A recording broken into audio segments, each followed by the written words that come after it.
Hey everyone, what's up? Danny and Alex, and in this video we're going to talk about gaining speed, punching speed that is. Check it out.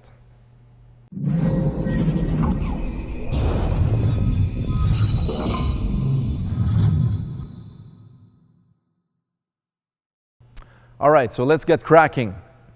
Alex, where's Alex? There he is. All right. Basic physics shows us that a punch thrown with speed will have more power than a slow one. More importantly, in fighting, because fighting is a reactionary sport, speed enables you to land a punch on your opponent without them having to engage in the proper defensive tactics such as moving out of the way, evasions, or even blocking that punch for that matter. If you've been training long enough, you've probably heard the expression that speed equals power. All right, so the velocity of a punch in which it's thrown is just as important as how hard it is thrown. Okay? The late and great legendary Sugar Ray Robinson once said, "It's the punch that you can't see that knocks you out." So guys, before we get started, listen carefully. This is super important, very important, guys. And it's going to sound contradictory to the title of this video or even the purpose of gaining speed, but bear with me for a second. In order to get faster, to get quicker, it's essential and very important that you slow everything down at first. Initially, you do everything slowly before you start adding some speed. That's one of the first piece to the recipe of gaining speed, okay? If you have correct form, you can increase your speed.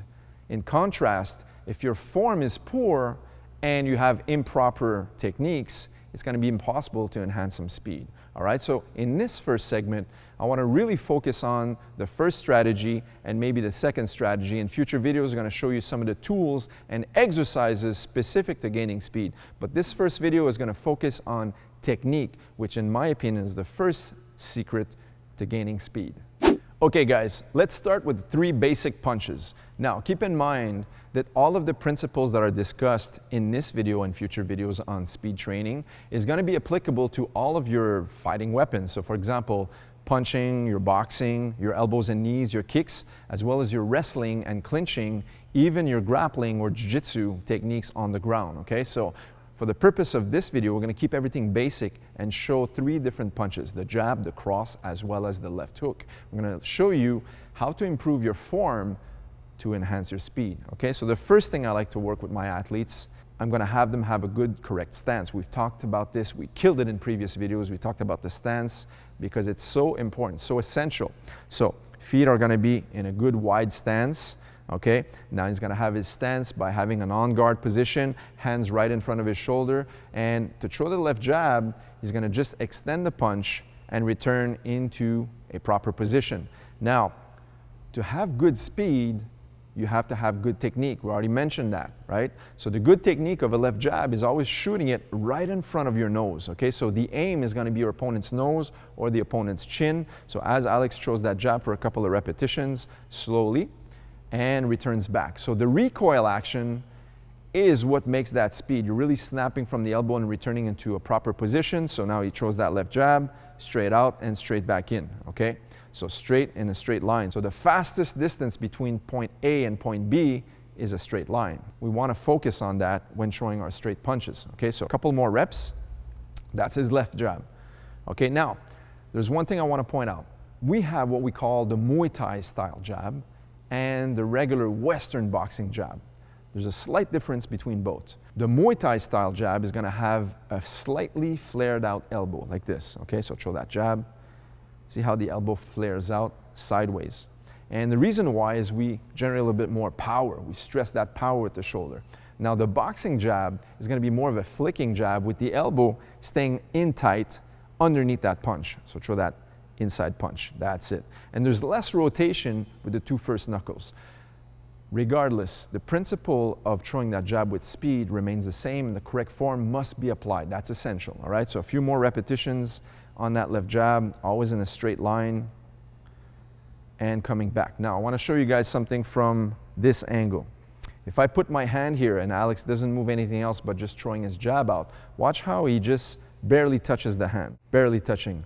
So one good tip to extend some range on that jab without moving too much of your balance is just pushing off the back foot. Now when he pushes off that back foot, heel off the ground, it extends the jab, and now he can reach the target. The back foot is your driver, and the front foot is the stopper to regain your balance, okay? So he extends and recoils right back into the starting position. That's the correct form for a good left jab. Now let's take a look at the right cross, okay? So your right straight. So this time, to reach up, he's gonna have to rotate from the shoulder. So as he turns in, he makes sure that he goes in a straight line once again and shoots directly into his target. Now the main difference between your cross and your lead hand is about generating a little bit more force, because now your right foot, right hip, and right shoulder are gonna rotate into your strike, okay? So everything turns, the whole body. Now the reason why we call it a cross is because his right shoulder is gonna cross Pat's from his left, okay? Notice how he turns, okay? So full body rotation, always recoiling into a balanced position. That's his right cross, always in a straight line. And the focus is on the target with the eyes. That's the right cross. Now, lastly, we're gonna take a look at the left hook, okay? So your left hook has to generate speed by correct form. By correct form, that means the snap from your elbow, your shoulder, your waist, and your lead foot, okay? So now this is the target. Notice how he turns everything together, okay? Everything has to be synchronized on his left side and returning back into a proper position. That's his left hook, okay? A few more, and now throw that right hand first. See how the right hand really sets that left hook up into a good position. So this is correct form, going light and slowing everything down to really ensure that you feel the mechanics of weight distribution, rotation, and extension. That's your left hook. Now the second element to gaining speed is always about focus and concentration. By that I mean, like, if I'm the trainer and Alex is my athlete, every time he's working at shadow boxing, or in this case in a second we're going to show you on the heavy bag, is really pushing your athlete to start putting into his mindset to train a little bit faster. Not necessarily with more power, but with more speed. Okay, so really flicking those punches and going fast, really snapping the hands back into position before firing out more combinations, and punches and bunches. Okay, that's going to be the core element of this training session. Okay, so Alex is going to do maybe like a 30-second demo. What I want you to do, Alex, is start regular speed. Okay, because a lot of times when you're coaching your fighters, they're going to be very lazy. They're going to go through their motion, looking at the clock, warming up their shoulders, okay? And that's fine once in a while just to warm up. But in order to get faster, you have to train faster, okay? So if you want to be a Formula One driver, you can't practice on the highway going at 20 miles an hour. You really have to push the pedal to the metal and really drive that speed, okay? The focus is about quickness, okay? So the more you train it, the mind is a very powerful tool, okay? So the more you train that, the faster you're going to become, okay? So now as a coach, I need to be always pushing and encouraging my athlete to always go faster and pushing him to go even faster and pushing that barrier from training session to training session in order for him to really understand how fast he can become.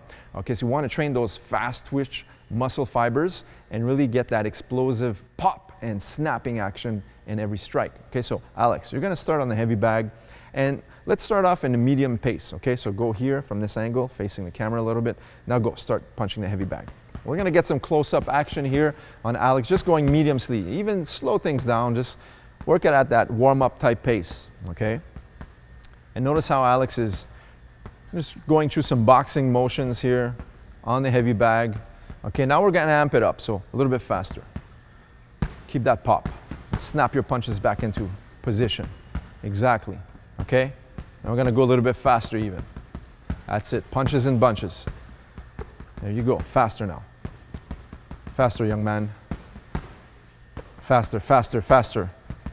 Come on, let it rip, let it rip. Faster, faster, faster. Go, blitz, 10 seconds, go, go, go, blitz. Let's go. No gaps, no gaps. Let it fly, let it fly. And good. Very good, Alex. Good job.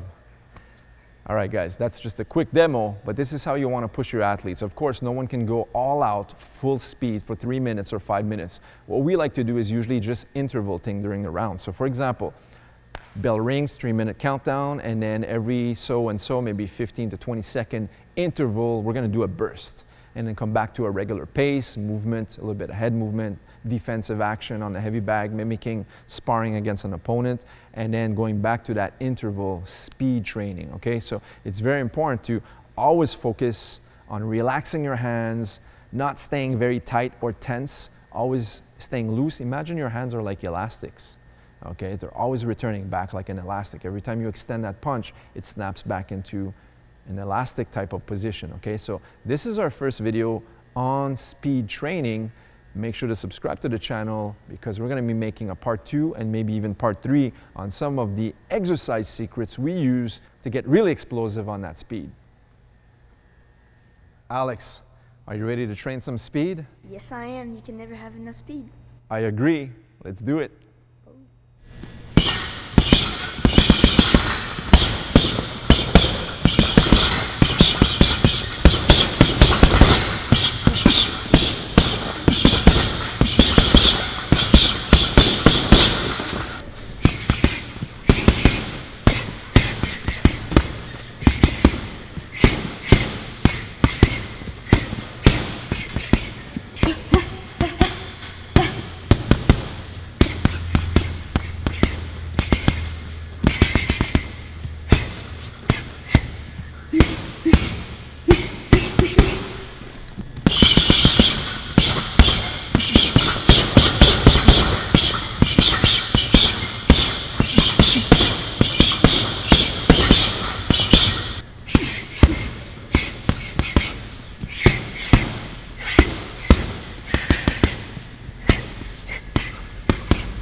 All right, guys, thanks so much for watching our video. Once again, if you enjoyed this type of content, remember, as usual, give us a thumbs up, leave us a comment in the comment section below. If you have any questions or videos you'd like to see in the near future, make sure to subscribe to this channel if you haven't so already.